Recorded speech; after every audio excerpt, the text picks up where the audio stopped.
Anyways, so Much coming in here with a few Dragoons, and Stork's Dragoons are off somewhere in his killing off that Sun Colony's base. So he was looks like he might have lost his ult there. I wasn't paying too much attention. It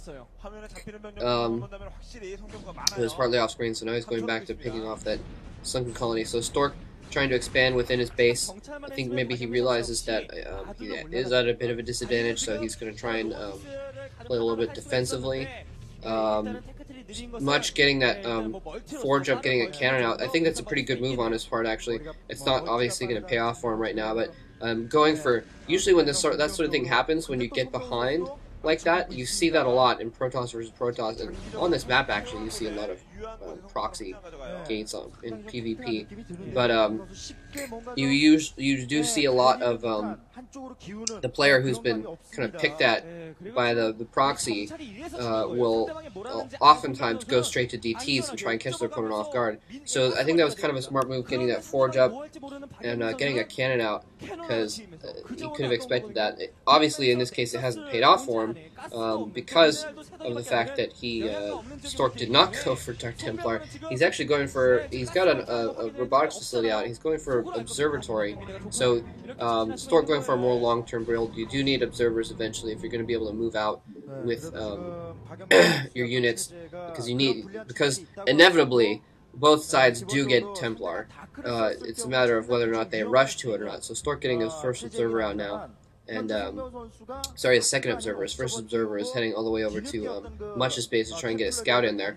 But yeah, you do need the observers to go out. Stork getting another expansion, so Stork trying to catch up here economically. It doesn't look, from the way that they're building, it doesn't look like Stork is as far behind economically as I thought he was. But now Stork is not getting that expansion within inside his base. He's getting that expansion outside of his base, and that could, oh, okay, that's why. So he's not getting another expansion, sorry. But that could turn things back in his favor economically, because that expansion is going to be worth a lot more than this little expansion with 3 patches, because he's going to have, I think it's like 7 or 8 patches of minerals and a gas to get stuff from. And so now we see Much getting Templar Archives. And honestly, though, going right back, that Templar Archives I think is going to turn things back in Much's favor, because Psystorms are the meat and potatoes of Protoss versus Protoss battle, and early game it's Reavers, but late game it's mid-late game it's Psystorm, and Stork is going to need to trade Psystorms, at least trade Psystorms with Much if he's going to come out with any semblance of being ahead in any of these battles. Looks like Stork expects this. He's setting up a bit of a pincher, though.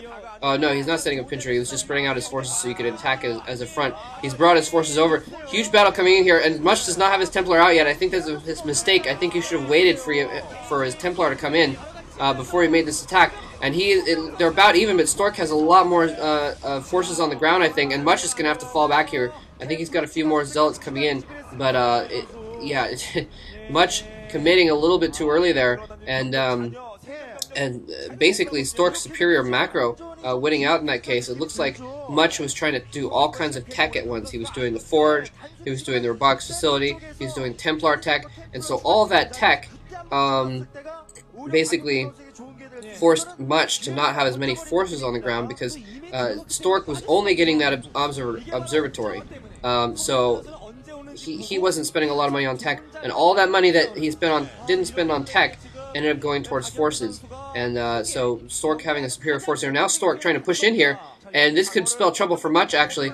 There's a lot of forces on the ground there, and Stork pushing in now, and it looks like Much may be able to hold this choke just by virtue of it being a choke point there, but maybe not. No, there's a lot of Dragoons there, actually. Much almost out of Dragoons now. He is at his home advantage, but Stork is actually sending his reinforcements to the front. He's trying to push this in, make it into a killing blow, and taking down cannons there, taking down some probes. Reinforcements coming in for Stork. Much down to two Dragoons, and a few Zealots coming out to reinforce, but he only has 1 cannon left, and probes are dying now, and that's going to hurt him in the long run. Stork going straight in here, marching his Dragoons in, taking shots at the probes and at the cannons, at the Dragoons, and this is looking extremely bad for Much. I'm really not sure there's anything Much can do about it at this point, actually. Yeah, Stork just macroing like heck, and Much just lost a ton of probes, and now Stork is in his base, all up in his base. Much is just not have the forces necessary to hold this off. And Stork, like I said, you can see on the minimap, he's rallied, or he's sending his reinforcements straight to the battle. So he's not going to let up and take the long-term economic victory. He's just going to push this in. And yeah, so Much mining with like 5 probes now. Much is going to go down in this game. So Dark Templar coming out there, but Stork, like I said, didn't move out until he had that the observer. So he was able to take out that Dark Templar pretty easily. And that was Much's last-ditch hope, was to hold off this game with Dark Templar and manage to push him back for long enough to get his economy back and going. So Stork takes the match, and I guess that this could be a sign that maybe Stork, he lost that game against Cal, and he knew that he was an idiot for doing it. It was his fault for losing, and maybe he was like, you know what, I just gotta get over it and just start playing decently again, and have confidence in myself. Maybe someone gave him a pep talk or something like that. I don't know. So Stork does take this match, and it'll be interesting to see if he continues to maybe do well, or if he continues to let the OSL finals kind of rack his brain or not. Wow, Zealous looking extremely bored there. So this is very interesting, actually, because also this means that Samsung is up 2-0, and this is an absolute must-win situation for Samsung. Because if they don't win this matchup, then they're pretty much going to be out of the playoffs for the Pro League. It's getting down to the wire on that. Excuse me. All right. So if it does go to an ace match, actually, I'll probably go and commentate the ace match. But if not, then it looks like Samsung's on their way to winning this set.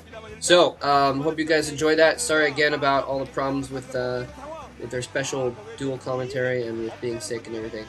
And hope you guys enjoyed it. I think I might have said that already. Alright, take care.